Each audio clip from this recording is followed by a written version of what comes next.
सोना में आप सबका स्वागत है। भारतीय बाजारों के खुलने की तैयारी और एसएक्स निफ्टी बता रहा है हरे निशान के साथ होगी शुरुआत। एविएशन शेयरों पर एक खबर आपकी स्क्रीन पर आती हुई दिख रही है।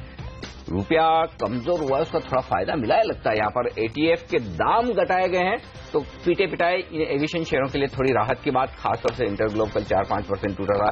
जेट मुश्किल से हरे निशान में था, तो उम्मीद करें कि कुछ बड़ा एक्शन दिखेगा। लेकिन ये खबर जब हम ब्रेक में थे तभी फ्लैश होती हुई दिख रही थी और एविएशन से हमारी बात निकलती पहुंच गई माल्या साहब तक। तो इसी पर एक चर्चा कर लेते हैं। और हमारे साथ अमरीश मलिका, प्रकाश दीवान तो हैं ही। और अमरीश कर्नाटक मैंगलोर से आप मालिया साहब का नेटिव प्लेस वही है। हाँ वही। तो मतलब जनरली होता है ना, हम अपने वो जो उनके लोगों को ज्यादा अच्छे से करीबी से पहचानते हैं। क्या राय रखते हैं? मैं तो सिर्फ सिंपल चीज पूछना चाहता हूँ, जिन लोगों के पास यूनाइटेड ब्रूवरीज या यूनाइटेड स्पिरिट्स के शेयर है उन पर कोई असर पड़ने वाला है? ये सब जो घटनाक्रम हो रहे हैं उसका इतने साल तो असर नहीं पड़ा है। In fact we have seen the stocks moving up also. पर यही चीज मैं बोलूंगा जो मैंने ट्विटर पे भी डाला था कि मलिया साहब ने क्रेडिट कार्ड पे डिफॉल्ट नहीं किया, होम लोन पे डिफॉल्ट नहीं किया, छोटा सा उन्होंने पर्सनल लोन लिया उस पे भी डिफॉल्ट नहीं किया, बड़ा डिफॉल्ट ही किया था। तो जब तक छोटे डिफॉल्ट नहीं करते तब तक बैंक पकड़ते नहीं आपको। अच्छा। तो प्रकाश, आपकी क्या ओपिनियन है? आई थिंक जो भी हो रहा है उससे एक चीज साफ जाहिर है कि ये कहीं ना कहीं इसका एक सोल्यूशन है, कंक्लूजन जल्दी आना चाहिए। जो भी इनकी अरेस्ट की बात आ रही है या पासपोर्ट को इम्पाउंड करने की, ऑल्दो लेट हो चुके हैं उसके लिए तो, बट मुझे लगता है कि कंपनीज में से ये विजय माल्या की प्रेजेंस जितनी जल्दी हटे और दोनों को डिटैच करा जाए कि यूएसएल का स्टॉक का एक कंपनी है, अलग है, डीआईजी चला रहा है उसको, और आप ये विजय माल्या के जो पुराने केसेज है इसको हटाएं, इसको निपटाएं, तो लोगों की कन्विक्शन स्टॉक की तरफ इम्प्रूव हो। ये तो एक चीज क्लियर हो गई। अब अगर या तो माल्या साहब पैसे लेके हटेंगे, ठीक है, जो यूनाइटेड स्पिरिट्स के बोर्ड ने डीआईजी ने ऑफर किया है, पैसे तो शायद उनको मिल चुके हैं, ऐसी भी बात। अगर पैसे लेके नहीं हटेंगे और वो हिंदुस्तान में वापस नहीं आएंगे तब भी उनका हटना निश्चित है। लेकिन हट तो गए वो, लेकिन अब जो लायबिलिटीज कंपनीज पे अगर उनकी वजह से कोई पुरानी रही हो, कोई गारंटी जो दिए है, कोई एसेट, तो मुझे नहीं लगता उससे अब कोई नेगेटिविटी ज्यादा इससे आ सकती है। जो नेगेटिविटी होनी थी मैक्सिमाइज हो चुकी है, क्योंकि इनके पर्सनल एसेट्स की बात हो रही है, कंपनी के एसेट्स की बात नहीं हो रही है। ये तो बात हुई इनकी ग्रुप कंपनियों की, लेकिन आपको क्या लगता है जिस तरह से अब सरकार एक्शन में आई है और एजेंसीज एक्शन में आई हैं, लोग डरेंगे और दूसरे प्रमोटर्स क्या बैंक्स को पैसा लौटाने आएंगे, और इससे क्या बैंकिंग शेयरों के लिए पॉजिटिव खबर मानी जानी चाहिए? ये जो सिंबोलिज्म है इसके पीछे कि भाई ये क्रोनी कैपिटलिज्म अब बहुत हो चुका है, अब ये हम नहीं इसको टॉलरेट करेंगे, वो एक बहुत पॉजिटिव चीज रहेगी। कहीं ना कहीं जिनके पास पैसे हैं वो, आपने देखा जेपी एसोसिएट्स के भी स्टॉक्स में वो जो जिस टाइप की थोड़ी रंगत आई कि भाई अल्ट्राटेकॉम बेचेंगे, वो एक्सीलरेशन प्रोसेस का अब जरा हो जाएगा। सब लोग अब ये जानना चाहते हैं कि मल्या के बाद अब अगली बारी किसकी है, क्योंकि चर्चा चल रही है, नाम आ रहे हैं, अभी बोलना नहीं चाहेंगे कि नेक्स्ट कौन हो सकता है जिसके पीछे सरकार जाएगी। बिल्कुल, लेकिन किसी डिफॉल्टर को छोड़ेगी नहीं, ये संकेत साफ तो बैंक के लिए शायद एक पॉजिटिव, बैंक के लिए अच्छी खबर है। और अब यूनाइटेड स्पिरिट्स का शेयर चर्चा करने के लिए अब वायदा कारोबार में फिर से शामिल हो चुका है। सिद्धार्थ के पास जाऊंगा, मैं सिद्धार्थ से राय लूंगा, लेकिन उससे पहले बता दूं, चूंकि प्री ओपनिंग सेशन की शुरुआत हो चुकी है, रुपए की शुरुआत हो चुकी है, 3 पैसे की कमजोरी के साथ, मामूली कमजोरी के साथ हमने करेंसी मार्केट की शुरुआत की और मामूली मजबूती के साथ हमने प्री मार्केट में इस वक्त प्री ओपनिंग में शुरुआत की। 28 अंक ऊपर सेंसेक्स है, 5 अंक ऊपर निफ्टी है, 2.5% मजबूत दिख रहा है केन इंडिया। टेक महिंद्रा का स्टॉक 2.5% मजबूत, पीएनबी 2% नीचे है और रिलायंस का स्टॉक 3% नीचे है। बता दूं आज बोर्ड बैठक होने वाली है रिलायंस इंडस्ट्रीज की डिविडेंड को लेकर, उससे पहले थोड़ी सी कमजोरी इस वक्त आपको दिखेगी। लेकिन यूनाइटेड स्पिरिट्स की बात करते हुए सिद्धार्थ, क्या राय है आपकी ट्रेडर्स के लिए? ट्रैक नहीं करता हूँ अनिल जी इसको, लेकिन एफएनओ में एक जब से ऐड हुआ है उसमें काफी बिल्टअप हुआ है और one of the highly liquid हो गया है कंपेयर टू जो भी स्टॉक्स ऐड हुए थे, उसमें से सबसे एक्टिव यही स्टॉक है। That's the only observation. I need 1 month 2 month more data to form any kind of conclusion. कुछ और डेटा बनने के बाद यहाँ पर सही राय निकल कर आएगी। लेकिन आपको बता दें आज ब्रोकरेज हाउसेज ने कौन से स्टॉक्स को अपग्रेड किया है, डाउनग्रेड किया है, कहाँ है सबसे ज्यादा एक्शन, बताने के लिए जुड़ चुके हैं हमारे सहयोगी पूजा त्रिपाठी। पूजा बताइए। क्या कह रहे हैं ब्रोकरेज हाउसेस? जी, भेड़ के स्टॉक से आज शुरुआत करेंगे। Bank of America Merrill Lynch का कहना है कि कंपनी के रिसीवेबल और ऑर्डर कैंसिलेशन को लेकर चिंता अभी भी बरकरार है। अंडर परफॉर्म की रेटिंग दी है और टारगेट प्राइस 93 से 129 से घटाकर 93 कर दिया है। और इसके अलावा क्रिसिल की भी रिपोर्ट आई है जिसमें उनका कहना है कि कंपनी के जो मुनाफे है उस पर दबाव बना रहेगा। क्रिसिल ने अपनी रेटिंग AAA से घटाकर AA+ की दी है। क्रॉम्पटन ग्रीव्स पर भी काफी सारे ब्रोकरेज हाउस की रिपोर्ट आई है, कुछ बुलिश है, कुछ ने अंडर परफॉर्म की भी रेटिंग दी है। मैक्वारी का कहना है कि जो डील हुई है कंपनी के लिए काफी ज्यादा पॉजिटिव है, कर्ज और लॉसेस दोनों में ही कमी देखने को मिलेगी। और गोल्डमैन सैक्स का कहना है कि कंपनी के कुल मुनाफे में आगे चल के काफी बढ़त देखने की उम्मीद है। लेकिन Bank of America Merrill Lynch ने क्रॉम्पटन पर अंडर परफॉर्म की रेटिंग दी है। इनका मानना है कि जो भी निवेश इंटरनेशनल सब्सिडरी में उन्होंने किए हैं उसके सामने डील की वैल्यू काफी कम है और इस डील से जुड़े जो भी पॉजिटिव थे वो स्टॉक प्राइस में पहले ही फैक्टर इन हो चुके हैं। लक्ष्य 159 रुपीज प्रति शेयर का दिया है। और इसके अलावा येस बैंक की पर भी Bank of America Merrill Lynch की रिपोर्ट आई है। उनका कहना है कि रिटेल और डिजिटल में जो भी पहल किए हैं कंपनी ने वो आगे चलकर उसमें कंपनी के कारोबार में एक अच्छी ग्रोथ देखने को मिल सकती है। बाय की रेटिंग दी है और टारगेट प्राइस 1175 का दिया है, यानी कि मौजूदा स्तर से करीब 50% की अपसाइड देखने को मिल सकती है। ओके, तो ये तमाम स्टॉक्स एक्शन में रहेंगे विदेशी और बड़े ब्रोकरेजेस की रिपोर्ट्स के दम पर आज के सेशन में। हमारे साथ हमारे एक्सपर्ट्स हैं और एक और स्टॉक जिस पर राय ली जाए वो है बैंक्स की, इनफैक्ट सेक्टर की, बैंक निफ्टी की। ये बताएं सिद्धार्थ, क्या ट्रेड होगा आज आपका बैंक निफ्टी पर, और साथ ही बैंकिंग शेयरों में अगर आपको कहीं ट्रेडिंग के मौके दिखते हैं लॉन्ग या शॉर्ट साइड पर, प्राइवेट PSU जो भी आपको ठीक लगे वो बताएं। तो बैंक निफ्टी का मेरा टारगेट 15,700 है और वो मैं उसके ऊपर स्टिक कर रहा हूँ। और ये हम लास्ट वीक ही कह रहे थे कि 15,000 का अगर ये ब्रेक करता है तो 15,700 तक जा सकता है। तो 400-500 पॉइंट की तेजी आराम से यहाँ से बनती है बैंक निफ्टी में। PSU बैंक्स में हम काफी पॉजिटिव थे, ऐसा नहीं कि हम नेगेटिव एक्सपेक्ट कर रहे हैं अभी, लेकिन मुझे लगता है कि stocks like ICICI bank, axis bank, ये स्टॉक ज्यादा कंट्रीब्यूट करेंगे बैंक निफ्टी को ऊपर लेके जाने में। हम देख रहे हैं इसमें रीसेंट जो करेक्शन आए ICICI बैंक में और एक्सिस बैंक में, कंसोलिडेशन बोल सकता हूँ, करेक्शन तो नहीं, इसमें हमने कुछ शॉर्ट पोजीशन बनते हुए नहीं देखी और फ्रेश लॉन्ग पोजीशंस की ट्रेसेस हमें दिख रही है अब इसमें बनते हुए। पहले जो रैली आई वो शॉर्ट कवरिंग की रैली थी और अब फ्रेश लॉन्ग्स बन रहे हैं। तो मुझे लगता है कि प्राइवेट सेक्टर बैंक के ऊपर ज्यादा नजर रखे और बैंक निफ्टी में भी पॉजिटिव बायस। चलिए, तो प्राइवेट सेक्टर बैंक ज्यादा अच्छा प्रदर्शन दिखा सकते हैं। कुछ देर पहले हम रजत और प्रकाश से पूछ रहे थे उनको कौन से स्टॉक्स पसंद है, मुक्ता आर्ट्स, JB केमिकल्स और TIL, ये वो नाम निकल कर आए थे। अमरीश, आपसे भी जानना चाहेंगे, ये बताइए अगर आज आपको ट्रेड करना हो तो आपका टॉप ट्रेड क्या होगा? मेरा जो ट्रेड रहेगा आज के लिए नहीं रहेगा, it is for the next couple of months और it will be my budget picks, क्योंकि आई मीन पोस्ट बजट जो रैली चल रही है। Yeah absolutely, and clearly it was in irrigation and farm need sector. तो उसमें मैं बोलूंगा जेन इरिगेशन जो मेरा पहले का भी पिक था, and that's one stock which I think can go to levels of about 80-85 plus. तो इस लेवल में शायद लेना चाहिए। At the same time there is one called Rallis India, which is basically the farm input sector, and with expected monsoons, because clearly we are expecting the monsoons should be normal this year. तो उस हिसाब से मुझे लगता है कि rallies after the sort of correction which we have seen in the last 6-7 months, I think at the current levels it makes a lot of sense buying it. Okay. Oil and gas space के शेयरों पर सिद्धार्थ आपकी राय चाहिए, केन, ONGC या कोई और stock जो आप खरीदारी करना चाहें आज के सेशन में? ONGC पे हम अभी लॉन्ग है 192-195 के आसपास सजेस्ट किया था, 210-215 के आसपास तक स्टॉक जा सकता है ये बोल के। तो उसमें हमने क्लाइंट को ऑलरेडी सजेस्ट किया है, तो बायस्ड ओपिनियन रहेगा कि ONGC पॉजिटिव ही लग रहा है। केन में जो उछाल है it is more to do with जिस तरह से क्रूड में बाउंस बैक आ रहा है, लॉन्ग पोजीशन बनती हुई दिख रही है, बट मेरा कंफर्ट लेवल केन में इतना नहीं है बिकॉज उसके ऑपरेशंस रिलेटेड कुछ इश्यूज अभी भी मेरे ख्याल से बरकरार है, तो मैं उसमें नहीं जाना चाहूंगा।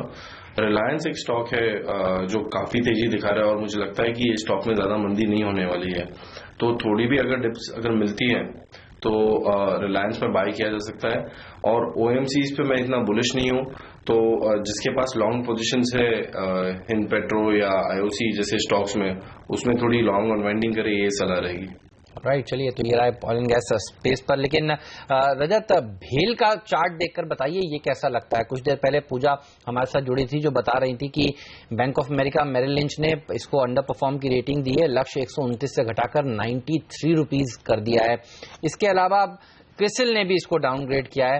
हालांकि अनिल, अगर आप देखें तो काफी लेट डाउनग्रेड आ रहे हैं। ये सिटी ने काफी दिन पहले 70 रुपए के आसपास के टारगेट्स सुझाए थे और अब ये टारगेट्स कुछ और आते हुए दूसरी रेटिंग एजेंसीज और ब्रोकरेज हाउसेस की तरफ से। ये बताइए, भेल का चार्ट कैसा लगता है? वर्स्ट इज ओवर लग रहा है आपको चार्ट देखकर क्या? वर्स्ट इज ओवर बोलना मुश्किल है, क्योंकि इसमें जो बॉटम बना था उसमें कोई नेगेटिव मतलब पॉजिटिव डाइवर्जेंस नहीं बना। और दूसरी बात यह है, पिछले 5 दिन से देखिए, जब ये रैली कर रहा था, रैली दे रहा था, उस टाइम में 90 से 100 के ऊपर आया, फिर भी हर रोज इसका वॉल्यूम घटते चला गया। मतलब सक्सेसिव डेज में प्रोग्रेसिवली वॉल्यूम कम होते जा रहा है। तो मतलब ये इसमें कोई एंथुजियाज्म है नहीं। कोई कारण से अगर ये 106, 105 का लेवल तोड़ दे तो ये फिर से दोबारा 90 की तरफ चलेंगे, ऐसा ही उम्मीद करना चाहिए। ये you need some hedge counters, well could be one. I mean, इतना तेजी खेल रहे हैं तो कुछ तो हेज करने के लिए काउंटर चाहिए ना, ये बन जाएगा वो काउंटर। चलिए, हेजिंग करने की भी तैयारी यहाँ पर पूरी तरह से है इस वक्त। लेकिन मजबूती जो साफ तौर पर दिख रही प्री ओपनिंग सेशन में, वो मुझे दिख रही है ऑयल एंड गैस स्पेस के शेयरों में। KNONGC टॉप गेनर है, वेदांता जैसे शेयर थोड़े से मजबूत दिख रहे हैं, टेक महिंद्रा शेयर मजबूत दिख रहा है। हाँ, इन्फोसिस पर एक राय ली जाए, क्योंकि आज बड़ा सौदा होने की तैयारी है। यहाँ पर 1162-64 के आसपास 1.5% नीचे खुलता हुआ दिख रहा है। अमरीश, क्या कहेंगे? 75 लाख शेयर बिकने हैं, ये भी सारा एक्शन कर्नाटक से ही हो रहा है आपकी। ये बताइए, जैसे ये डील हो जाए, खरीदा जाए इन्फोसिस? जब ये डील हो जाए तो I mean we have seen something similar in Kotak also. Deal से पहले थोड़ा बहुत डर था कि शायद स्टॉक नीचे आ जाए, पर डील के बाद we have seen the stock bouncing back. So similarly I think it can happen with Infosys also. But then overall IT space में मुझे लगता है कि over the next 2 to 3 quarters pressure तो रहेगा, but Infosys among them would be an outperformer. Okay, चलिए, तो इन्फोसिस के स्टॉक पर आज नजर रहने वाली है, लेकिन बैंक ऑफ इंडिया के शेयर पर भी नजर रहने वाली है। क्रिसिल ने इसको डाउनग्रेड किया है, Tier 1 बॉन्ड को डाउनग्रेड करके AAA से A+ कर दिया है, Tier 2 बॉन्ड को भी डाउनग्रेड किया है। अभी डाउनग्रेड्स जो आ रहे हैं, इसके चलते क्या और प्रेशर देखने को मिलेगा, या आपको लगता है कि रेटिंग एजेंसीज, क्योंकि सबसे आखिरी में हमने देखा है काम करती हैं, अब वर्स्ट इज ओवर, क्या ये कहना सही होगा, या आपको लगता है और खराब दिन आ सकते हैं इन बैंक्स के? आई थिंक ये this is not the end of the downgrade cycle, क्योंकि इसमें ऐसा है कि जिन बैंकों के नाम आ रहे हैं, हमने कुछ समय पहले IOB का पिछले हफ्ते देखा था, डाउनग्रेड आया, A+ से BBB का जो एक वो किया है, तो इससे साफ जाहिर है कि एसेट क्वालिटी जब गिरती है तो वो एक क्वार्टर के लिए नहीं गिरती, वो over a period of time slippages उसमें ज्यादा होते हैं, तो उसका इंप्रूवमेंट भी वैसे ही उतना ग्रेजुअल है, उससे भी ज्यादा स्लो हो सकता है। तो मुझे लगता है ये डाउनग्रेड का जो साइकिल है ये थोड़ा सा और गहरा होगा और इसमें नए नए बैंकों के नाम आएंगे। और इस वजह से आपने देखा होगा ज्ञान संगम के बाद एक जो सबसे बड़ा आउटकम आया था ये था कि कंसोलिडेशन की बहुत खास जरूरत है। उसमें 27 बैंक के नाम, मतलब 27 बैंक का आंकड़ा जो आया है उससे साफ जाहिर है कि 27 बैंक इस स्टेज पे आ सकते हैं जहां पे वो अपने बलबूते अपने पैरों पे नहीं खड़े रहेंगे। बिल्कुल, तो अब बैंक बोर्ड ब्यूरो जो बनाया है सरकार ने, वो फैसला लेगी कि किस तरह से कौन से बैंक को किस बैंक से मर्ज किया जाए। लेकिन एक और बैंकिंग स्टॉक है प्राइवेट सेक्टर का जिस पर मेरी नजर है, और वो है कोटक महिंद्रा बैंक। RBI ने जो फॉरेन इन्वेस्टमेंट की जो बैन लिमिट थी उससे इसे हटा दिया है। आज देखिए करीब 1-1.5% मजबूती के साथ खुलने के संकेत दे रहा है। रजत, तेजी करनी चाहिए यहां पर भी? हेमंत, कौन से काउंटर के लिए बात? कोटक महिंद्रा बैंक।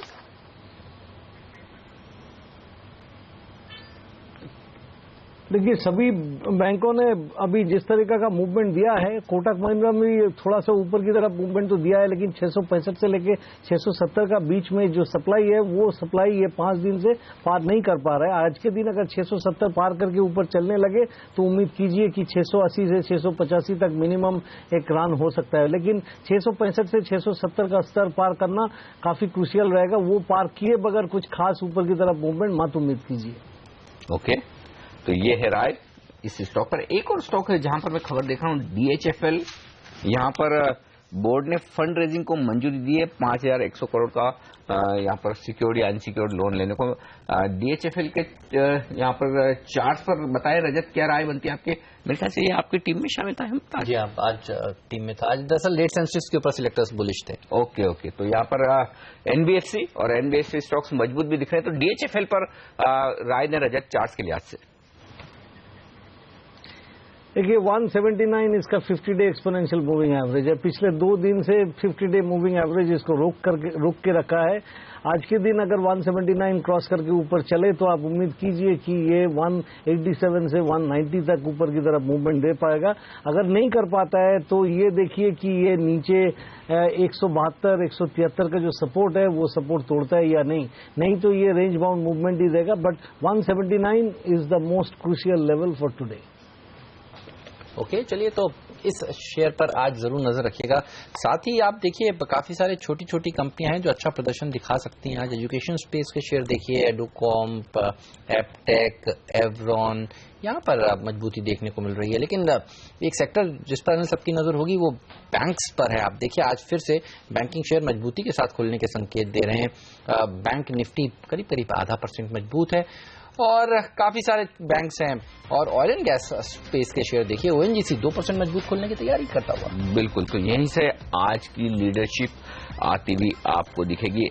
बाजार खुले से पहले एक बार फटाफट मुझे आपको एशियाई बाजार दिखाने हैं और साथ ही SGX निफ्टी भी, क्योंकि हमारी यहाँ शुरुआत तो हो रही है लेकिन बहुत मजबूती के साथ। और आपको याद होगा 8 बजे हम बात कर रहे थे, थोड़ी सी दिक्कत कहाँ है डेटा में? थोड़ी सी दिक्कत ये कि 1250 करोड़ के स्टॉक फ्यूचर्स FIs ने कल के सेशन में बेचे। लेकिन देख लीजिए, निकाई 1% से ज्यादा मजबूत है और हांगकांग 0.5% से ज्यादा मजबूत। तो 2 बड़े बाजार मजबूत है। शंघाई बहुत ज्यादा असर नहीं डालता, अपनी चाल चलता है। इनफैक्ट हांगकांग की मजबूती थोड़ी बेहतर हो गई है, 1% मजबूत है, लेकिन शंघाई के बाजार भी 1% के आसपास मजबूत है। SGX निफ्टी 17 अंक ऊपर है, 7,550 के आसपास। और इंटरेस्टिंग बात यह है कि निफ्टी जो परसों 33 पॉइंट के डिस्काउंट पर था, कल 4 पॉइंट के प्रीमियम पर आ गया। तो अब ये इंटरेस्टिंग होगा कि क्या आज फिर से डिस्काउंट बढ़ता है ऊपर के लेवल पे या फिर शॉर्ट कवरिंग के चलते ये मेंटेन हो पाता है। बता दूं आपको, प्री ओपनिंग सेशन में मजबूत शुरुआत के आसार है, पॉजिटिव शुरुआत के आसार है, लेकिन ज्यादा अच्छी और बेहतर मजबूती बैंक निफ्टी में प्री ओपनिंग सेशन में भी दिख रही है, 0.5% के आसपास। और जो हम कह रहे हैं सुबह से कि मिड कैप स्मॉल कैप शेयरों पर फोकस रखिए। रजत ने भी 2 स्टॉक आपको कैश मार्केट के सुझाए, आज वहां पर एक्शन बढ़ने की तैयारी। चलिए शुरुआत करिए हमारे साथ आज के एक्शन की। पहले टिक आपके स्क्रीन पर 10 अंकों की मजबूती है सेंसेक्स में और 10 ही अंक ऊपर है निफ्टी। शांत शुरुआत करना होगा, लाल निशान में फिसलता हुआ सेंसेक्स और निफ्टी में एकदम फ्लैट कारोबार। आइए बता दूं आपको कि कहां एक्शन है आज के सेशन में। इन्फोसिस, बस इसी स्टॉक को रखिए आपकी स्क्रीन पर, क्योंकि बड़े सौदे होने का सिलसिला शुरू हो चुका है। मेरी स्क्रीन पर 8 लाख शेयरों का कारोबार NSE पर हो रहे हैं सारे बड़े सौदे, ये ध्यान में रखिए। और क्या प्राइस पर हो रहे हैं वो भी मैं आपको बताऊंगा। इस वक्त 1150 रुपए के आसपास ये सौदे होते दिख रहे हैं। कम से कम 8 सौदे में देख चुका हूं अपनी स्क्रीन पर, 1148 से लेकर 1153 रुपए की रेंज में ये ट्रेड होते हुए दिख रहे हैं। तो सिर्फ और सिर्फ इन्फोसिस एक्शन में इस वक्त वॉल्यूम अब तक जो हो चुका है वो लगभग 80 लाख शेयरों का कारोबार हो चुका है। और उस लिहाज से तो मेरे ख्याल से 75 लाख शेयर बिकने थे, बिक चुके। यानी कि पूरा का पूरा कारोबार अगर 75 ही लाख शेयरों का होना था तो वो हो चुका है। वॉल्यूम पर नजर रखिए, थमता नजर आ रहा है। 81 लाख शेयरों का कारोबार NSE पर हो चुका है। अब वॉल्यूम उस स्पीड से बढ़ नहीं रहा। इसका मतलब ये है कि जितना कारोबार होना था शायद हो चुका। मैं एक बार ब्लॉक डील की विंडो खोल लूं, नजर डालूं, जी हाँ, अब ब्लॉक डील्स होनी बंद हो चुकी है। और इसीलिए अब मैं फटाफट पहले राय बाकी का बाजार बताऊं उससे पहले अमरीश 1147 खरीद लिया जाए? हाँ, ले सकते हैं फॉर शॉर्ट टर्म के लिए ले सकते हैं, लेकिन बाकी स्टॉक्स फटाफट बता दूं। इन्फोसिस की वजह से दबाव है वैसे सेंसेक्स निफ्टी पर, बाकी बाजार बुरा नहीं है। वेदांता हिंडाल्को मजबूत, केन ONGC मजबूत। तो ये 2 स्टॉक पॉजिटिव ट्रेड करते हुए दिख रहे हैं। हीरो मोटोकॉर्प आज डिविडेंड के लिए बैठक करेगा, मजबूत है। वायदा कारोबार के शेयर बता दूं, SPL 3% नीचे है, यहां पर थोड़ा सा नुकसान है। इन्फोसिस 2% नीचे है। जस्ट डायल 3% के गेंस के साथ जब हमारे सारे एक्सपर्ट्स कह रहे हैं कि पॉजिटिव है मामला, तो ऐसे में ऊपर होता हुआ दिख रहा है ये स्टॉक। और DHFL जिसकी हम अभी बात कर रहे थे, देखिए 2% की बड़ी उछाल शुरुआती कारोबार में DHFL में आती हुई दिख रही है। तो ये स्टॉक एक्शन में दिख रहे हैं हेमंत मुझे। बिल्कुल, केन इंडिया देखिए कच्चे तेल में जिस तरह से उछाल देखने को मिला, ओवरनाइट उसका फायदा मिला है। ONGC उस कैबिनेट की इंपॉर्टेंट बैठक जो आधे घंटे में शुरू होने वाली है उसमें पॉजिटिव आउटकम आएंगे। इस एक्सपेक्टेशन में 2% की बढ़त यहां पर देखने को मिल रही है। जेट और स्पाइस जेट के साथ साथ इंटरग्लोब एविएशन पर भी एक बार नजर डालते हैं। और आप देखिए 1.5% की तेजी जेट और इंटरग्लोब में देखने को मिल रही है। ETF के दाम जिस तरह से घटे हैं उसका फायदा स्पाइसजेट सबसे ज्यादा मजबूती के साथ यहां पर ट्रेड करता हुआ देखते हैं। बैंक ऑफ इंडिया में किस तरह का एक्शन देखने को मिल रहा है। क्रिसिल ने इसको डाउनग्रेड किया है, बैंक ऑफ इंडिया मामूली सी गिरावट दिखा रहा है।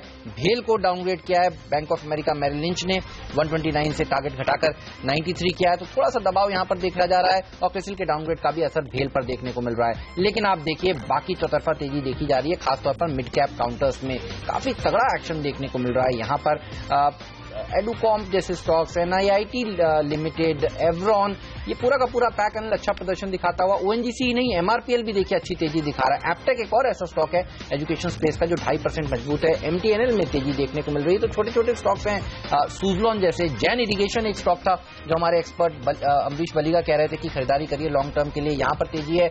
और TIL पर भी नजर डालते हैं, प्रकाश कह रहे थे कि यहां पर आज के लिए अच्छे मूव्स देखने को मिल सकते हैं। इस स्टॉक पर नजर रखिए, JB केमिकल्स, मुक्ता आर्ट्स, ये कुछ और ऐसे स्टॉक्स हैं जो हमारे एक्सपर्ट्स ने इस शो के दौरान आपको बताए हैं। इन तमाम शेयरों पर आपकी नजर होनी चाहिए। JB केमिकल्स करीब 1.5% ऊपर, मुक्ता आर्ट्स रजत का दूसरा फेवरेट स्टॉक से करीब 10% ऊपर ये स्टॉक ट्रेड कर रहा है।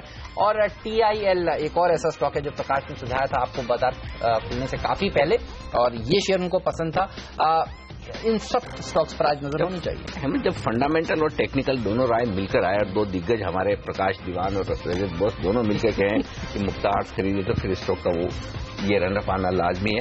11% का बड़ा उछाल आज का स्टार परफॉर्मर है मेरी लिस्ट में। और दूसरा स्टार परफॉर्मर जो प्रकाश हम डिस्कस कर रहे थे, जस्ट डायल, आप देखिए 5% का बड़ा उछाल जस्ट डायल में आ चुका है। बड़ा इंटरेस्टिंग है ये स्टॉक। लेकिन इसमें एक इंटरेस्टिंग बात और बताना चाहता हूँ प्रकाश, ये जो तेजी दिख रही कैश मार्केट में दिख रही है, जस्ट डायल में देखिए भाव क्या है कैश मार्केट में, 690। अब फ्यूचर लाइए जरा, फ्यूचर है इस वक्त 655 रुपए। तो फ्यूचर 3% बढ़ा है और कैश में बढ़ा है 6%। तो इंटरेस्टिंग बात ये हो रही है कि लोगों को लग रहा है कि ये कैश मार्केट में खरीदारी करने का मौका बन रहा है। यहां से तेजी बन सकती है ओपन ऑफर आज बंद होने के बाद। कम से कम इस वक्त की प्राइस तो यही संकेत दे रही। अब क्या होगा वो हम आगे देखेंगे। फिलहाल ONGC 2.5% मजबूत। सिद्धार्थ कह ही रहे थे बाजार खुलने के तुरंत पहले कि ONGC उनकी पसंद है, खरीदना चाहते हैं वो, और वहां पर एक अच्छी तेजी बनती हुई दिख रही है। चलिए इन सब पर राय लूं, लेकिन उससे पहले एक राय निफ्टी पर ले ली जाए इस वक्त, क्योंकि एकदम शांत कारोबार होता दिख रहा है। 7,525 पर है और निफ्टी खरीदने का ये सही वक्त है क्या? रजत बताएं आप पहले। देखिए ये निफ्टी तो अपना सपोर्ट रेंज के एकदम आसपास में पहुंच गया है। 7,525 से लेके 7,493 मैंने जिक्र किया था कि वो लेवल एक अहम सपोर्ट लेवल है। लेकिन कुछ देर के लिए इंतजार करके ही फिर खरीदारी कीजिए, क्योंकि अभी और थोड़ा सा नीचे जाएगा या यहां से बाउंस करेगा ऐसा बोलना थोड़ा मुश्किल लग रहा है। तो I would wait for some time and then take a position in Nifty. Okay, लेकिन एक और स्पेस जो मुझे बड़ी मजबूत दिख रही है वो है एजुकेशन शेयरों की, और वो आपके सामने लाएंगे। एजुकेशन शेयर तमाम, एवरॉन एजुकेशन 5% का इजाफा दिखा रहा है। एप्टेक, NIT, ये तमाम शेयर मेरे ख्याल से आज एजुकेशन की थीम आपने चुनी थी हेमंत। ये भी स्टॉक सारे कमाल कर रहे हैं। कैश मार्केट के स्टॉक में देखिए जबरदस्त एक्शन हो रहा है। जी हाँ, काफी अच्छी तेजी आज। कौन कौन से स्टॉक्स थे आपकी टीम में? एवरॉन, एप्टेक और एडुकॉम भी हमारी टीम। एडुकॉम भी तीसरा, एडुकॉम में 5% की तेजी। NIIT भी एक ऐसा स्टॉक है। ये तमाम पूरे आप देखिए पूरा का पूरा पैक आज अच्छा प्रदर्शन दिखा रहा है। हम देख रहे थे कल काफी सारे शेयर थे हाउसिंग क्षेत्र से जुड़े हुए, वहां तेजी देखने को मिल रही थी। एक एक सेक्टर करके आप देखिए अच्छा प्रदर्शन दिखा रहा है आजकल। बिल्कुल। आपको पसंद है इसमें से कोई स्टॉक एजुकेशन स्पेस में प्रकाश?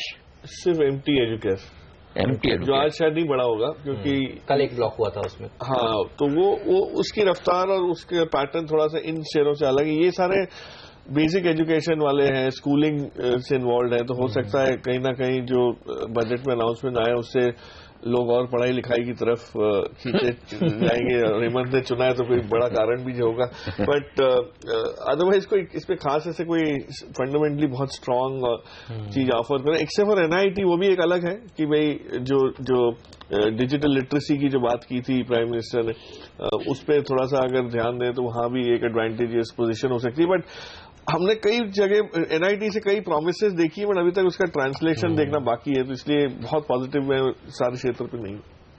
ओके, चलिए, तो ये रहा एजुकेशन स्पेस पर। लेकिन अब सबकी नजर होंगी अनिल कि आज हीरो मोटोकॉर्प कितना डिविडेंड देता है, और आप देखिए 0.5% मजबूती के साथ ये शेयर ट्रेड करता हुआ 75 रुपए के आसपास की एक्सपेक्टेशन है डिविडेंड देने की बजाज ऑटो की। एक बार बता दूं हेमंत की मार्केट कितना डिविडेंड मानकर चल रहा है, ये भी एफएनओ में देखकर क्योंकि क्या भाव है 2843 ये कैश का लेवल है और वायदा कारोबार में चल रहा है 2798, यानी कि इस वक्त 45 रुपए के डिविडेंड की उम्मीद के लिहाज से ये ट्रेड हो रहा है हीरो मोटोकॉर्प में मार्केट में इस वक्त। तो यानी कि 45 रुपए से ज्यादा अगर डिविडेंड आया तो पॉजिटिव हो, तो यहाँ पर और एक्शन होगा वायदा कारोबार में, तो कैश में बढ़ेगा, फ्यूचर में थोड़ा और घटेगा, तो ये गैप बढ़ने की संभावना बनती है। सिद्धार्थ से राय ली जाए, सिद्धार्थ खरीदना चाहिए हीरो मोटोकॉर्प इस लिहाज से? प्योरली डिविडेंड के हिसाब से मुझे नहीं लगता कि ये खरीदारी बनती है। डिविडेंड्स आते हैं कंपनीज के, फ्यूचर्स डिस्काउंट में जाते हैं, and you are rightly pointing out कि 35 रुपीज के आसपास तक का जो प्रीमियम चल रहा है उतना डिविडेंड एक्सपेक्टेड भी है, लेकिन उस कारण की वजह से मैं बाय करूं, नहीं, वैसा नहीं होगा।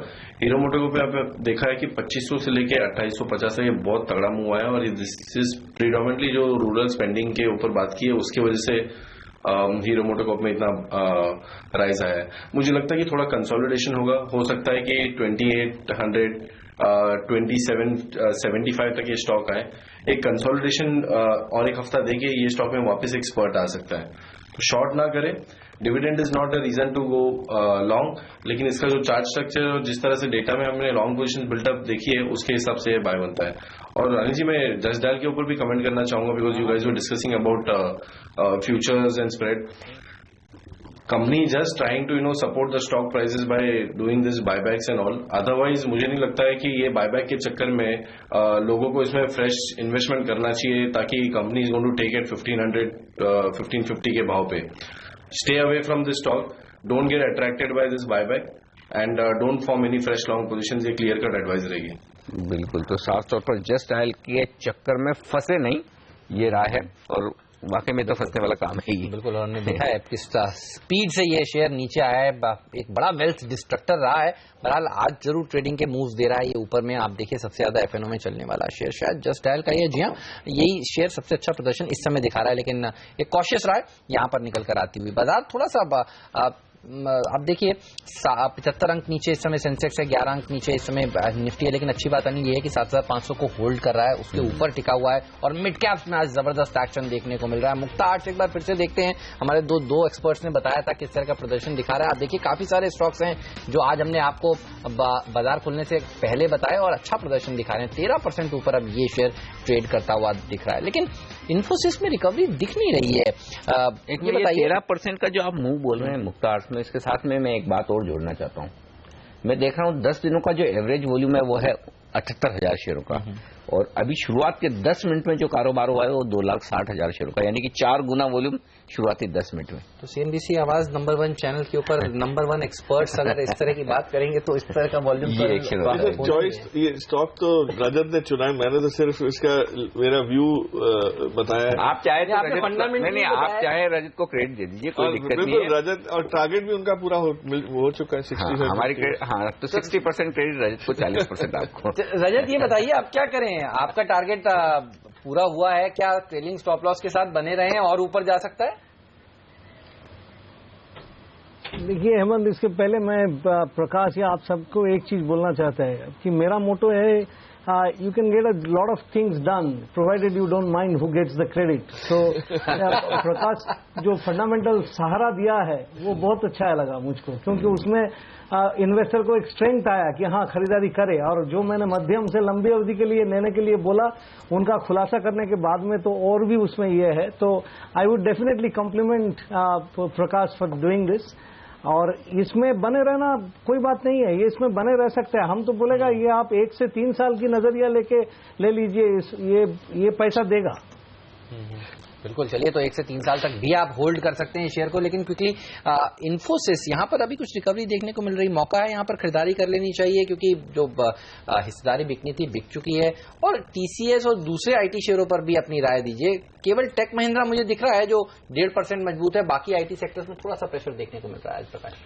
आईटी में जो लार्ज कैप आईटी वाले प्लेयर्स हैं अहमद, वहां कहीं ना कहीं दबाव रहेगा। यूएस का मार्केट इतना कोई फेवरेट, मुझे आईटी में जो मेरा झुकाव है वो थोड़ा सा मिड कैप या स्मॉल कैप की तरफ ज्यादा है, और उसमें भी चुनिंदा कंपनीज हैं जो परफॉर्म कर सकती हैं, विजिबिलिटी ज्यादा है। एक मेरी चॉइसेस कंपनी रही है फर्स्ट सोर्स लिमिटेड, ये हेल्थ केयर वर्टिकल में बहुत फोकस है। और पिछली बार जब ओबामा केयर का इंट्रोडक्शन हुआ था तो इन्होंने काफी हद तक एक्सपेंशन अपना किया था, और ये फीस लेते हैं दोनों तरफ से, हॉस्पिटल से लेते हैं, करीब इनके पास 735 हॉस्पिटल का टाइप है जिनका ये काम करते हैं रिकॉर्ड कीपिंग का, और दूसरा इंश्योरेंस कंपनीज की तरफ से लेते हैं जो हेल्थ इंश्योरेंस जो कवरेज जिनका होता है, तो दोनों तरफ से इनको रेवेन्यू मिलता है, पेशेंट सेम रहता है। तो ये जो मॉडल है ये बड़ा अच्छा है, यूनिक है, और इस स्पेस में घुसना काफी टफ हो गया है यूएस में रेगुलेटरी इश्यूज की वजह से। बट फर्स्ट सोर्स ने अच्छा खासा इसमें एस्टैब्लिश अपने आप को किया है, तो अब मुझे लगता है ये कंपनी थोड़ी सी आगे जाके इसका फायदा उठा सकेगी और आपको स्टॉक में भी ये दिखना शुरू हो जाएगा। चलिए, तो ये बेहद इंटरेस्टिंग बात बताइए हमारे एक्सपर्ट ने। चलिए, आप चारों से विदा लेने का वक्त है। सिद्धार्थ, रजत और साथ ही अम्बरीश और प्रकाश, आप सबका शुक्रिया सीएनबीसी आवाज के साथ जुड़कर पहला सौदा में अपनी राय हमारे साथ शेयर करने के लिए। बाजार 60 अंक नीचे सेंसेक्स पर है, निफ्टी पर 7 अंकों का नुकसान। शांत कारोबार होता हुआ दिखा है। जो कुछ भी कमजोरी दिख भी रही है वो सिर्फ और सिर्फ इस वजह से दिख रही है, इन्फोसिस का स्टॉक 2% नीचे। हालांकि जब अम्बरीश ने कहा वहां से स्टॉक अब धीरे धीरे ऊपर आने की कोशिश करता हुआ दिख रहा है। तो एक्सपर्ट की राय हमारी आज एकदम सही और सटीक साबित होती दिख रही है तमाम स्टॉक्स में। लेकिन एक बड़ा सवाल जो हम बाजार खुलने के वक्त 9 बजे बात कर रहे थे वो विजय माल्या साहब को लेकर है कि विजय माल्या है कहां, और हर कोई यही सवाल पूछ रहा है। और सीएनबीसी आवाज की टीम पहुंची लंदन, जहां हमें पता चला है कि माल्या अपने आलीशान बंगले में आराम फरमा रहे हैं। चलिए बात करते हैं, हमारे संवाददाता संजय सूरी के पास चलते हैं और देखते हैं विजय माल्या का महल। तो ये वो शानदार बंगला है जिसका नाम है लेडी वॉक, और कोई आम बंगला नहीं है, ये विजय माल्या का बंगला है। लंदन से करीब आधे घंटे की ड्राइव आगे उत्तर की ओर, और ये इंग्लिश कंट्री साइड का ठीक भीतर है। बहुत ही शानदार, बहुत ही शांत इलाका है जहां पे उन्होंने ये 30 एकड़ में ये मकान लिया है। और देखने की बात यह है कि वो इस वक्त यहाँ मौजूद हैं। बहुत साफ संकेत हमें मिले हैं यहाँ पहुंचने के बाद कि वो फिलहाल यहाँ पर हैं और हमसे मिलने के लिए वो राजी नहीं है, जो कि कोई बहुत हैरानी की बात नहीं है। प्रश्न ये है कि भारत के अधिकारी उन्हें यहाँ पर ढूंढ पाते हैं या नहीं, वहां तक पहुंच पाते हैं या नहीं। हमारे लिए तो ये दरवाजे नहीं खुले, लेकिन महत्वपूर्ण बात यह है कि सरकार के लिए खुले। सरकार की कोशिश है कि उनको वापस भारत लाया जाए, लेकिन उसके लिए बहुत कठिन रास्ता तय करना पड़ेगा। पहले तो होम ऑफिस को यहाँ ब्रिटेन में दरखास्त देनी पड़ेगी उनको वापस भेजने के लिए, और अगर वो मंजूर हो भी गई तो विजय माल्या के आगे बहुत रास्ते हैं कचहरियों के जरिए कि वो वापस ना जाएं। तो ये बहुत मुश्किल काम है उनको वापस लाना, लेकिन फिलहाल ढूंढ ढांड के हमने उन्हें यहाँ पर पकड़ ही लिया, पहचान लिया कि वो कहाँ है, और वो यहाँ है लेडी वॉक में, टेविन गांव में, इंग्लैंड में, लंदन से कुछ ही दूर। लेकिन भारत के अधिकारियों के हाथ आएंगे या नहीं, वो दूसरा सवाल है। तो संजय सूरी तो पहुंच चुके हैं विजय माल्या के आलीशान महल के बाहर। सिर्फ 30 एकड़ में बना हुआ है ये महल। क्या कहेंगे अमरीश, अगर बेच दे तो सारे बैंकों के कर्ज तो चुक जाएंगे। ये है, plus I think he is got so many other properties, hotel properties है, रैंच है। I don't know, I mean why the Indian government as well as the banks did not chase him for the last so many years and ensure that he pays up, और अभी they waited for him to run away. बिल्कुल। इस महल के अलावा कल संजय सूरी ये भी बता रहे थे नहीं कि मैडम टूसो का जो वैक्स म्यूजियम जो है उसके बिल्कुल ठीक पीछे एक और बड़ा बंगला है, और सारे बैंकों का पैसा, अगर वो एक बंगला बेचें तो सारे बैंकों का जो कर्ज है वो आसानी से वो एक बंगला बेचकर चुका सकते हैं। ये दूसरे बंगला है जिसकी जिक्र वो आज कर रहे हैं। नहीं, इनफैक्ट लोन इनको दिया इसलिए गया था कि इनके पास बहुत प्रॉपर्टीज थी। अच्छा। लेकिन जो सिक्योरिटाइज किया था वो सिर्फ 10% का स्टॉक था जो कोलैटरल में जो मिला था, और ये हमेशा ये रहा है जो बड़े आदमी जो जिसमें होती है उनके के पास इतनी प्रॉपर्टी है, तो ये डिफॉल्ट कैसे करेंगे कि कुछ भी छोटी भी चीज बेच के, जैसे हेमंत ने कहा कि एक बंगला मात्र बेच के ये लोन पूरा करने की क्षमता रखते हैं। तो ये जो विलफुल डिफॉल्टर की जो डेफिनेशन है, तो ये विलफुल वाला जो शब्द है इंग्लिश का, वो बड़े मायने रखता है सर इस चीज में। तो अब हो सकता है नया कुछ हम शुरुआत देखें कोई नई चीज की, किंगफिशर कैलेंडर शायद अब एनआरआई बेस्ड लड़कियों से फोटोग्राफी शुरू हो जाए। लेकिन मैं एक पोल करवा दूं फटाफट, मतलब क्या लगता है आपको, चिड़िया तो उड़ गई, अब वापस आएगी? सर थकान तो लगेगी उड़ते उड़ते, कहीं ना कहीं चिड़िया को आएंगे मालिया साहब हिंदुस्तान, शायद वापस आने की जरूरत उनको ना पड़े, पर उनको फोर्स किया जाए कि वो ये सब सॉर्ट आउट करे और ये जो कर्जा है ये उतरे, कोई और तरीके अपनाए जाएंगे। मुझे तो लगता नहीं कि इजीली वापस आएंगे। हम लोगों ने पहले भी देखा है, जो भी भाग गए वापस तो आए नहीं है। ललित मोदी तो है वहां पे इतने सालों से, वो तो वापस नहीं आए। चलिए, कई लोगों को लंदन में अच्छी कंपनी मिल रही है। शुक्रिया आप सबका। लाइटर नोट पर ये सब हम डिस्कशन कर रहे हैं, लेकिन फिलहाल बाजार में 66 अंकों की कमजोरी है और 10 अंक नीचे आपको दिख रहा है निफ्टी इस वक्त। बिल्कुल, मिड कैप में अच्छी रौनक देखने को मिल रही है और इसीलिए आप देखिए एडवांस डिक्लाइन रेशियो एक गिरने वाले शेयर के सामने करीब करीब 3 बढ़ने वाले शेयर हैं। तो बैंक्स बाजार को थोड़ा संभालने की कोशिश करते हुए सेंसेक्स निफ्टी जहां थोड़ा थकता हुआ दिख रहा है, और उसका बड़ा रीजन आप आईटी सेक्टर को ही दीजिए, इन्फोसिस, टीसीएस, अगर आप आज कंट्रीब्यूटर्स देखेंगे गिरने वाले उसमें, तो आपको यही दिग्गज दिखेंगे। और आईटीसी ये एक और ऐसा स्टॉक है 1% नीचे जो ट्रेड कर रहा है, ये वो कुछ कंट्रीब्यूटर्स हैं जो बाजार को नीचे इस समय खींच रहे हैं। बिल्कुल, और हमारे अगले एक्सपर्ट हमारे साथ तैयार है बात करने के लिए, कुंज बंसल, उनके पास जाएंगे। उससे पहले बता दें आपको, शुरू होने वाला है एडवाइजरी का सबसे बड़ा महासंग्राम। मार्केट एक्सपर्ट के इस महामुकाबले में कौन होगा प्रो एडवाइजरी चैंपियनशिप सीजन 1 का विजेता, किसे मिलेगा इंडिया का बेस्ट एनालिस्ट का खिताब, जानने के लिए डाउनलोड करें आप advisoryMandi.com का मोबाइल ऐप। यही नहीं, व्यूअर्स का भी रजिस्ट्रेशन शुरू हो चुका है और अब आपके पास भी मौका है, यहां दर्शक होने के नाते आप भी जीत सकते हैं 8 लाख रुपए तक के इनाम। तो आज ही डाउनलोड करें advisoryMandi.com का मोबाइल ऐप।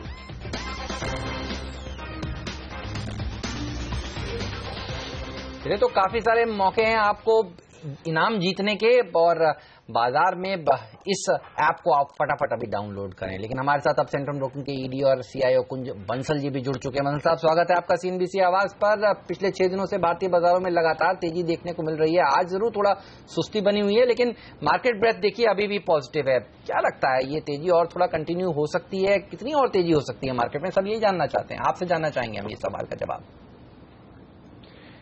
जी हाँ, काश इस प्रश्न का एक बहुत सीधा साधा उत्तर अवेलेबल होता तो सब लोग आसानी से पैसा बना लेते। फिर भी थोड़ा सा 2-3 चीजें हम पर्सपेक्टिव में डालें कि मार्च 2015 से हम मार्च 2016 में हैं, एक साल में बाजार करीब करीब 20% डाउन है। दूसरी तरफ से देखें तो रीसेंट पास्ट जो फरवरी में जो लो हुए थे करीब 6800 के आसपास के निफ्टी से, वहां से हम 10% ऊपर हैं और बजट के बाद से करीब 6% ऊपर हैं।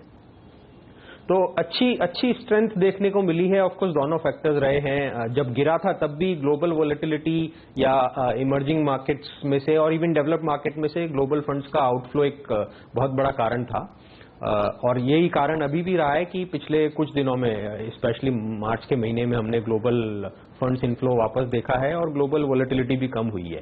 ऑफ कोर्स थोड़ा सा डोमेस्टिक एनवायरनमेंट में सपोर्ट आया है, बजट की तरफ थोड़ी सी पॉजिटिव रिएक्शंस बनी है, वैल्यूएशंस बहुत अट्रैक्टिव हो गए थे। अगर हम 6800 और 7000 के निफ्टी पे न सिर्फ इंडेक्स के बल्कि इंडेक्स से ज्यादा इंडिविजुअल कंपनीज इतनी गिर चुकी थी कि उनके वैल्यूएशन एवरेज से नीचे चले गए थे।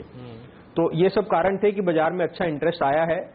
मुझे लगता है अब बॉटम एक बार अच्छे से प्लेस में हो गया है मुझे, और न सिर्फ प्लेस में हो गया है बल्कि नहीं लगता है कि अभी 6800 तो आप छोड़ ही दीजिए, 7000 या 7100-200 भी शायद बाजार अभी नहीं जाएगा।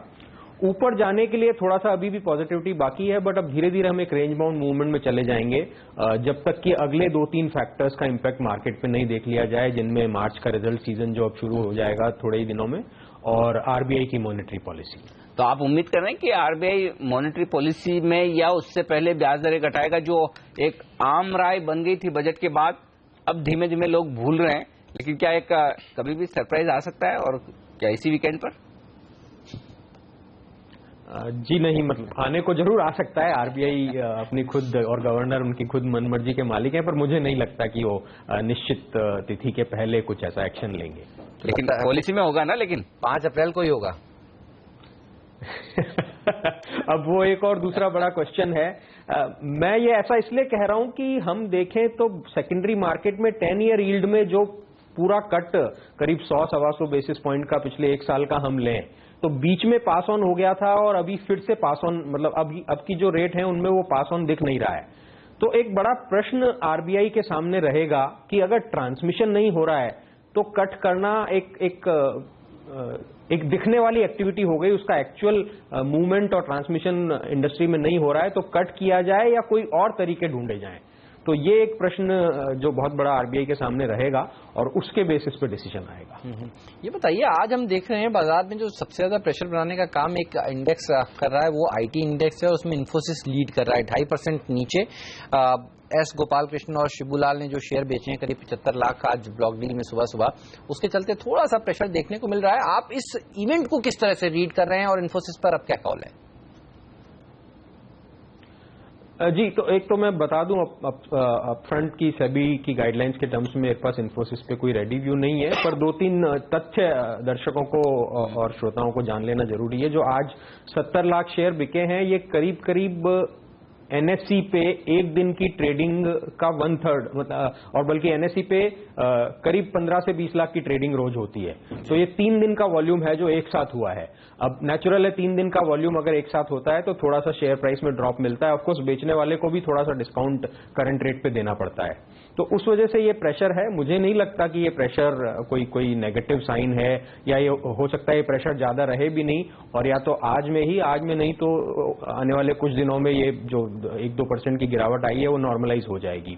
जहां तक उसको देखने का सवाल है, मुझे नहीं लगता प्रमोटर्स का अपना होल्डिंग कम करना कोई नेगेटिव है, स्पेशली ऐसी कंपनीज में जहां बहुत क्लैरिटी ही रही है कि प्रोफेशनल मैनेजमेंट्स, और वो और ज्यादा प्रूव हो गया। बीच में जरूर क्वेश्चन थे जब तक उन्होंने फाउंडर्स के अलावा किसी और को कंपनी की बागडोर नहीं दी थी, पर अब जब से उन्होंने वो एक फाउंडर्स ने एक्सेप्ट कर लिया है कि कंपनी की बागडोर किसी बाहर के व्यक्ति को भी दे सकते हैं, वो प्रश्न भी खत्म हो गया है, तो उसमें कोई नेगेटिविटी नहीं है।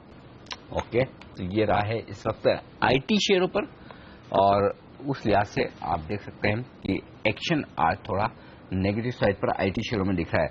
लेकिन ऑयल एंड गैस शेयर काफी तेजी से उछलते दिख रहे हैं। कुंज, आपसे राय लेना चाहता हूं, अब ये भी आम राय बनती दिख रही है, लोगों को लग रहा है कि क्रूड का बॉटम हो चुका है। अब उस जो लेवल्स हम देख चुके हैं $30 के नीचे के, उसके नीचे शायद ना जाए ना टिके। क्या कहेंगे आप? वैल्यूएशंस आकर्षक हैं ओएनजीसी, कैन इंडिया, इस तरह के शेयरों में खरीदारी करना चाहेंगे आप ऑयल एंड गैस स्टॉक्स में? जी, 2-3 चीजें हैं। एक तो हम थोड़ा सा पर्सपेक्टिव में या बीच में जाएं, जब ऑयल प्राइस $30 या $25 के आसपास आ गए थे तो कुछ ग्लोबल एनालिस्ट का प्रेडिक्शन $15 का भी हो गया था। अब जब वो ऑयल प्राइस बढ़ गए हैं तो वो प्रेडिक्शंस भुला दिए गए हैं। बट अगर वो प्रेडिक्शंस की बात मानी जाए तो क्या वापस $15 या वापस $20, $25, $30 पे ऑयल आ सकता है, नंबर 1। नंबर 2, उसको अगर एक तरफ रखें तो लगता है एक बार के लिए बॉटम आउट हो गया, बिकॉज एक सर्टेन ऑयल प्राइस का रहना वर्ल्ड की काफी सारी ऑयल डिपेंडेंट इकोनॉमीज के लिए इंपॉर्टेंट है। ऑफकोर्स ओवरऑल काफी सारी इकोनॉमिक एक्टिविटीज के लिए भी इंपॉर्टेंट है कि ऑयल एक सर्टेन डॉलर पे मेंटेन रहे, क्योंकि न सिर्फ ऑयल प्रोड्यूसिंग कंट्रीज और कंपनीज, ऑयल प्रोडक्शन पे बहुत सारी सेकेंडरी डिराइव्ड इंडस्ट्रीज का भी प्रॉफिटेबिलिटी डिपेंडेंट है। तो इसलिए जरूरी है कि एक ऑयल प्राइस एक सर्टेन लेवल के नीचे नहीं गिरे, और वो ऐसा हुआ है। उसका इम्पैक्ट ओएनजीसी और ऑयल जो अपस्ट्रीम कंपनीज हैं, वैल्यू या शेयर गिरना मुझे नहीं लगता एक मापदंड है जो कि शेयर इस वजह से लेना चाहिए। कंपनी में क्या वैल्यू है, क्या प्रॉफिटेबिलिटी एक्सपेक्टेड है, उसके बेसिस पे फ्रैंकली मुझे नहीं लगता कि अभी भी ओएनजीसी या ऑयल जैसे शेयरों में कोई इन्वेस्टमेंट करना चाहिए। ऑलराइट, तो दूर रहने की राय इस सेक्टर से निकल कर आ रही है, लेकिन कुछ ही देर में कैबिनेट की बैठक का आउटकम निकलेगा। देखना होगा कि वहां पर क्या आउटकम आता है ओएनजीसी के लिए खास तौर पर, और ऑयल एंड गैस स्पेस के लिए भी। लेकिन मिड कैप इंडेक्स एनालिसिस देखिए आज काफी अच्छा प्रदर्शन दिखा रही है, 0.5% के आसपास की मजबूती यहां देखने को मिल रही है। सेंसेक्स और निफ्टी जहां 1/4% की कमजोरी दिखा रहा है, मिड कैप और स्मॉल कैप्स में तेजी बनी हुई है। और जानते हैं पुंज से कि कौन से वो स्टॉक्स हैं जो उनको इस स्पेस में पसंद है। आपकी लिस्ट में मैं देख रहा था जेके सीमेंट है, बताइए रैशनल क्या है इसमें और कितनी तेजी बन सकती है इस स्टॉक में? जी हाँ, इसके पहले कि मैं जेके सीमेंट पे स्पेसिफिकली बात करूं, 2-3 चीजें फिर से पर्सपेक्टिव में डाल दूं दर्शकों के बेनिफिट के लिए कि अगर हम जनवरी और फरवरी का मार्केट मूवमेंट देखें तो निफ्टी 2 महीने में 12% गिरा था और बीएसई सेंसेक्स भी। उसके सामने स्मॉल कैप इंडेक्स 19% गिरा था और ऑफकोर्स इंडिविजुअल शेयर्स 19% से कुछ उनमें से उससे भी ज्यादा गिर गए थे, 25-30% तक। तो ये जो अभी जो स्मॉल कैप या मिड कैप में रिकवरी देखने को मिली है, ये दोनों तरफ काम करती है। जब गिरते हैं तो भी ज्यादा गिरते हैं within equity risk, mid caps are extra risk and extra return also. तो उसको ध्यान में रखते हुए अब मार्केट एक ऐसा स्वीट पॉइंट ऑफर कर रहा है, जैसा मैं पहले बोल रहा था कि पीक से 20% डाउन है, बॉटम से 10% अप है, बजट के बाद से 6% अप है और उस प्रोसेस में काफी सारे शेयर्स भी पीक से नीचे गिरे हैं और नीचे से ऊपर उठ गए हैं। तो इस प्रोसेस में ऐसा मार्केट मिल रहा है कि जहां पे आपको बहुत सारे शेयर्स जो आप पहले खरीदना चाह रहे थे जब बाजार में तेजी चल रही थी दिसंबर तक भी, तो हालांकि दिसंबर में मार्केट पीक पे नहीं था बट मिड कैप शेयर्स काफी पीक पे थे और एक इच्छा थी कि अच्छे क्वालिटी मिड कैप शेयर्स मैंने मिस कर दिए या मुझे अब नीचे में मिल जाए तो मैं ले लूं।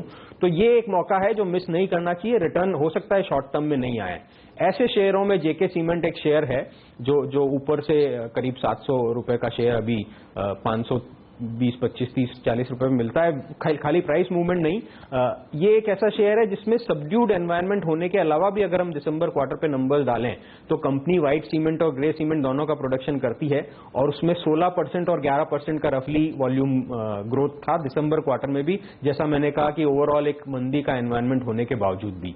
और वो वॉल्यूम वैल्यू टर्म्स में रुपीस करोड़ टर्म्स में 13% ग्रोथ में कन्वर्ट हुआ और प्रोपोर्शनेटली एबिडा और प्रॉफिट नेट प्रॉफिट ग्रोथ में भी कन्वर्ट हुआ।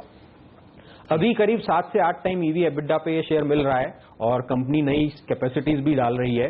तो उस हिसाब से वैल्यूएशन और फंडामेंटल्स को देखते हुए मुझे लगता है अभी जो रीसेंट न्यूज फ्लो का भी हम थोड़ा सा देख लें तो पिछले करीब 30-40 दिन में स्पेशली नॉर्थ और सेंट्रल इंडिया में जहां पे ये कंपनी ऑपरेट करती है जेके सीमेंट, कंपनीज डिमांड बढ़ने की वजह से प्राइस हाइक ले पाई हैं। तो करीब 70-75 रुपए पर बैग तक का 2 या 3 राउंड में प्राइस हाइक इन कंपनीज को मिला है, जिसका पार्ट फायदा मार्च क्वार्टर में भी देखने को मिल सकता है। सो उस नजरिए से हो सकता है शॉर्ट टर्म में भी चल जाए, पर मेरा सजेशन थोड़ा सा 2-3 क्वार्टर के इन्वेस्टमेंट होराइजन के रखने के हिसाब से ये शेयर में एक अच्छी बाइंग अपॉर्चुनिटी दिखती है। लेकिन इसके अलावा 2 और बेहतरीन स्टॉक्स चुने हैं आपने, उनके बारे में बताएं। MM फोर्जिंग और टेक्नो इलेक्ट्रिक, क्यों पसंद है आपको? जी, बेहतरीन शब्द आपने यूज किया तो वो तो समय ही बताएगा। अगर पैसा बन जाता है, रिटर्न आ जाता है तो बेहतरीन हो जाते हैं, नहीं तो बेहतरीन नहीं रह जाते हैं। फिर भी गोइंग बैक टू जो मैं पहले बोल रहा था कि ये मार्केट एक ऐसी अपॉर्चुनिटी ऑफर कर रहा है जहां अच्छे क्वालिटी शेयर्स करेक्ट हो गए हैं पीक से और नीचे का भी बॉटम बना लिया है। तो ये भी होता है कि गिरते चाकू को हम क्यों पकड़ें, why to catch a falling knife. तो एक समय था जनवरी फरवरी में जब शेयर्स कंटिन्यूअसली गिर रहे थे डेस्पाइट गुड फंडामेंटल्स, तो मुझे लगता है अब वो बॉटम भी बना लिया है। तो एक वो कंफर्ट भी है कि अनलेस वापस से कोई बहुत मंदी ग्लोबल और इंडियन मार्केट में आ जाती है, बहुत सेलिंग आ जाती है और इंडाइसेस और स्टॉक्स फिर से 52 वीक लो या उसके नीचे जाते हैं, तो मुझे नहीं लगता ये शेयर उससे नीचे जाएंगे। तो उसी कैटेगरी में ये 2 शेयर हैं, MM फोर्जिंग और टेक्नो, दोनों अलग अलग स्पेस से हैं। टेक्नो इलेक्ट्रिक को मैं पहले लूं बहुत ब्रीफली, तो बजट में बहुत बड़ा फोकस था गवर्नमेंट का रोड्स एंड हाईवेज और power transmission and distribution sector में इन्वेस्टमेंट का। तो ये Techno Electric power transmission and distribution sector से आती है। Company EPC engineering procurement and construction business में है, power transmission and distribution sector में। उसके अलावा उनके BOT में 2 प्रोजेक्ट ओनरशिप हैं और विंड पावर का ओनरशिप है जिसको वो बेचने का सोच रहे हैं। तो कंपनी वापस वैल्यूएशन टर्म्स में अट्रैक्टिव लेवल पे है और EPC में अच्छा 11-12% का मार्जिन है, कंसोलिडेटेड बेसिस पे क्लोज टू 20% का मार्जिन है। तो उस हिसाब से मुझे लगता है एक अच्छी इन्वेस्टमेंट अपॉर्चुनिटी हो सकती है। MM फोर्जिंग ऑटो एंसिलरी और फोर्जिंग स्पेस से है, अगेन बहुत अच्छा वैल्यूएशन आ गया है, करीब करेक्शन के बाद 8-9 टाइम है। थोड़ा सा ग्रोथ इस क्वार्टर में नहीं हुआ था और आने वाले क्वार्टर में भी शायद नहीं हो, क्योंकि कंपनी करीब फुल कैपेसिटी यूटिलाइजेशन पे ऑपरेट कर रही है। पर कंपनी कैपेसिटी एक्सपेंशन का काम चालू है जो अभी इमीडिएट 2 क्वार्टर में नहीं आएगा बट FY17 के सेकेंड हाफ में आ जाएगा और उस समय कंपनी के बहुत अच्छे ग्रोथ नंबर्स दिखेंगे और उनको ध्यान में रखते हुए जैसा मैंने कहा valuation 8 to 9 times forward PE पे है। तो उस हिसाब से ये भी बहुत अच्छा combination of financials and valuation है। ओके, बहुत बहुत शुक्रिया आपका कुंज हमारे लिए वक्त निकालने के लिए और इन तमाम बेहतरीन पिक्स को हमारे साथ शेयर करने के लिए। तो मिड कैप और स्मॉल कैप शेयरों में मौके हैं, निवेश के एक अच्छे करेक्शन के बाद, और 3 जो स्टॉक्स चुने हैं उनमें वो है जेके सीमेंट, टेक्नो इलेक्ट्रिक और साथ ही MM फोर्जिंग। चलिए आगे बढ़ते हैं। इस बीच बाजार थोड़े कमजोर होते दिख रहे हैं। 7,500 के बेहद अहम और इंटरेस्टिंग लेवल पर आ चुके हैं इस वक्त। 27 अंकों के नुकसान के साथ निफ्टी और सेंसेक्स से 115 अंक नीचे।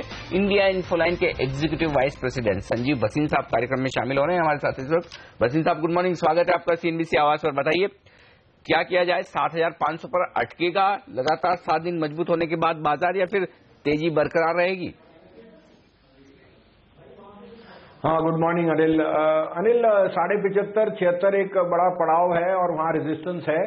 हमें लगता है मार्केट थोड़ा टाइम संभलेगा, रुकेगा, क्योंकि ये नॉन स्टॉप रैली आई है और रैली की स्पीड ऐसी रही है कि काफी लोग पीछे रह गए। तो 75.5 76 था जहां से ये फॉल आया था, एंड आई थिंक वहां पे थोड़ा रेजिस्टेंस आएगा। However, ये एक मेरे को लगता है टेम्परेरी मिसमैच होएगा इसमें। इस महीने में आखिर में आप जाके थोड़ा नीचे भी जाके टेस्ट कर सकते हैं, लेकिन हमें लगता है अप्रैल के महीने में 79,800 जरूर आपके पास ऑन दी एनुअल है। So it's a time bound correction जो मार्केट थोड़ा कंसोलिडेट करेगा। 75.5 76 पे रेजिस्टेंस है, अगर वो निकल जाता है तो 78 79 is definitely on the cards. Okay, 78 7900 तक के स्कोप बनेंगे निफ्टी में। लेकिन भसीन साहब, सबसे पहले आप जब बाजार पर आपने जो कॉल दिया था वो बिल्कुल सही साबित हुआ था। आपकी तेजी करनी चाहिए जब कोई नहीं कह रहा था, बड़े ठोक के बोले थे, काफी कॉन्फिडेंस बूस्ट करने की बात आपने कही थी। इस बार आप थोड़ा सा कह रहे हैं थोड़ा दबाव देखने को मिल सकता है, लेकिन ये बताइए गिरावट में कौन से वो स्टॉक्स हैं जो खरीदारी करने की तरफ ध्यान रखना चाहिए? आपके टॉप पिक्स क्या होंगे ऐसे बाजार में? देखिए हेमंत, हमारा तो कंसोलिडेट आपको यही कहा था कि 7200 के नीचे मार्केट इरैशनल है। उस समय हमें थोड़ा अपने ऊपर बिलीव था और हमने काफी साल से ये देखा ऐसे ट्रेंड्स आते हैं, तभी हमने 20% नेक आउट और हमने कहा कि आपको एक्यूमुलेट करना चाहिए क्योंकि ये मार्केट एक अपॉर्चुनिटी दे रहा है। हम अभी भी दावे से लेते हैं कि एंड ऑफ द ईयर आप 8,500 प्लस होंगे निफ्टी पे, तो कोई भी डिक्लाइन यूज करिए बाय करने के लिए। अब इसमें sector out performance generally Nifty पे आपको दिख रहा है कि बैंकों में अब काफी अच्छा रुझान आ गया है। RBI is set to cut rates, government ने NPA क्लीनअप की काफी प्रोसेसेस डाले हैं और वैल्यूएशन अट्रैक्टिव हो गए हैं। साथ में अगर आप इंफ्रा और मेटल्स को देखिए, मेटल्स की रैली कुछ और बात बता रही है। The Brazilian index is up almost 28% from its recent lows in January. तो मेटल्स जो चाइना का एक ओवरहैंग है वो भी सॉर्ट आउट हो रहा है। इन चाइना स्टील प्राइसेस 2 महीने में 24% बढ़े हैं और हमें दिख रहा है कि टाटा स्टील 220 नहीं 300 रुपए की तरफ है। तो मार्केट एक व्यू ले रहा है कि सेकंड हाफ में कमोडिटी ड्रिवन सिक्लिकल रैली आएगी, उस कारण से आपको थोड़े हाई बीटा स्टॉक्स लेने हैं ओनली ऑन करेक्शन। ओवरऑल हमें लगता है Nifty itself is giving you a very good upside, और अगर आप 7200 का बेस माने तो हमें लगता है 20% upside purely on the index आपको ईयर एंड तक मिल जाना चाहिए। तो कंसोलिडेटेड आप मेटल्स, IT एक बास्केट लेके चलिए, but banks should be are preferred and financial interest rate sensitive should be the preferred picks for 2016। Bhasin साहब, बहुत कम एक्सपर्ट ऐसे हैं जो मेटल खरीदने की हिम्मत रखते हैं। इस वक्त मेटल भाग रहे हैं लेकिन किसी की हिम्मत हो नहीं रही। आप बिल्कुल एकदम मजबूती के साथ कह रहे हैं कि मेटल खरीदना चाहिए। क्या मेटल के साथ साथ ऑयल एंड गैस शेयर भी खरीदना चाहते हैं आप?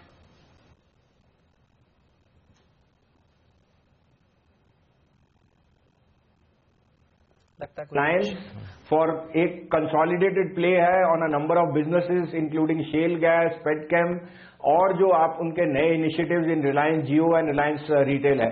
और दूसरा टॉपिक गेल है। 315 पे हमने बहुत स्ट्रांग कन्विक्शन बाय दिया था कि गेल इज द बेस्ट बेनिफिशियरी। जो रैस गैस के साथ पेट्रोनेट का नया रेट के ऊपर समझौता हुआ है, वो GAIL is a win win situation. GAIL का target end of the year 420 रुपए का हमारा है। तो हम गैस, ऑयल एंड गैस में अपस्ट्रीम को अवॉइड करेंगे। दो इनमें कहीं ना कहीं वैल्यू जरूर निकलती है, लेकिन गवर्नमेंट का जो रिसेंट एड वेलोरम था on which is affecting companies like ONGC, I think उसको अभी अवॉइड करना चाहिए। आपको रिलायंस और गेल कोई भी करेक्शन पे मिली है तो आप उन्हें अपने पोर्टफोलियो में रखिए। रिलायंस और गेल को खरीदारी करिए, आप पोर्टफोलियो में शामिल करिए। एक स्टैंडर्ड डिस्क्लोजर भी यहां पर आपको देना चाहूंगा। CNBC आवाज जो चैनल आप इस समय देख रहे हैं उसका स्वामित्व और प्रबंधन दोनों ही रिलायंस इंडस्ट्रीज के पास है। लेकिन आपने कहा बैंक्स खरीदने चाहिए, रेट सेंसिटिव्स खरीदने चाहिए डिप्स में। ये बताइए, बैंक्स में प्राइवेट सेक्टर बैंक्स खरीदेंगे या हिम्मत कर PSU बैंक्स में आप पैसा लगाएंगे?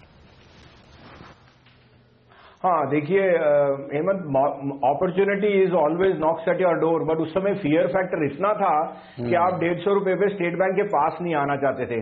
तो हमने उस समय थोड़ा सा लोगों को एडवाइस किया। हम एक्चुअली 170 से नीचे स्टेट बैंक और 115 से नीचे बैंक ऑफ बड़ौदा बहुत स्ट्रांग कन्विक्शन बाय दे रहे थे। अभी भी SBI, Can Bank and PNB would be are preferred picks, but only on decline.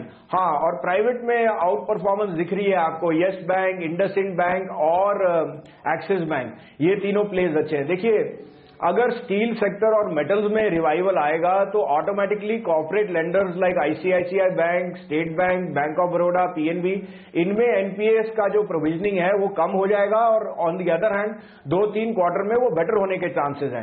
तो ये नहीं कि मेटल्स में नेक्स्ट 2 क्वार्टर में प्रॉफिटेबिलिटी फास्ट रिटर्न करेगी, बट एक्शन ऑन प्राइसेस जैसे हमने देखा है, prices being raised, it only gives you confidence that metal sector is up and running. तो ये थोड़ा सा टाइम बाउंड फैक्टर है, बट उसके बेहतियात PSU बैंक्स पे काफी फर्क पड़ेगा on the NPA side. Bassein साहब, मुझे आपकी यही बात बड़ी पसंद आती है कि आप एकदम सही, सटीक, स्ट्रेट फॉरवर्ड जो है वो बिना घुमाए फिराए आप एकदम सही सलाह देते हैं, वो राय दे देते हैं, जो आपको लगता है वो बोलते हैं। एक्शनेबल। एक चूंकि समय थोड़ा सा कम है, एक फटाफट राय लेना चाहता हूं। एक और ऐसा सेक्टर जिसे कोई रिकमेंड नहीं करता, वो है सीमेंट। क्या आपको लगता है इस सेक्टर में निवेश का मौका आ गया है? बिल्कुल, अल्ट्राटेक सीमेंट टॉप पिक है। अभी देखिए उसने ऑलमोस्ट 16,000 का बिड दिया है फॉर जेपी के सारे प्लांट। अल्ट्राटेक के पास प्राइसिंग पावर है, it has input cost are the lowest और उसका मार्केट प्रेजेंस बहुत स्ट्रांग है। तो अल्ट्राटेक अब तो बढ़ गया, हमने ये 2700 रुपए का भाव आइडियल था, अभी 3,000, लेकिन अल्ट्राटेक हमारा टॉप पिक वहां पे है। और आप और कोई मझोली कंपनीज भी देख सकते हैं, क्योंकि सीमेंट में pricing power second half of the year में जनरली आता है और हमें लगता है बिकॉज ऑफ दिस कंसोलिडेशन जहां weaker hands are getting out, UltraTech would be our preferred pick over there. बिल्कुल, तो ये अल्ट्राटेक सीमेंट भी एक मौका दे रहा है खरीदारी करने का। बहुत बहुत शुक्रिया सर आपका हमारे लिए वक्त निकालने के लिए और तमाम सेक्टर स्टॉक्स पर अपनी राय हमारे दर्शकों तक पहुंचाने के लिए।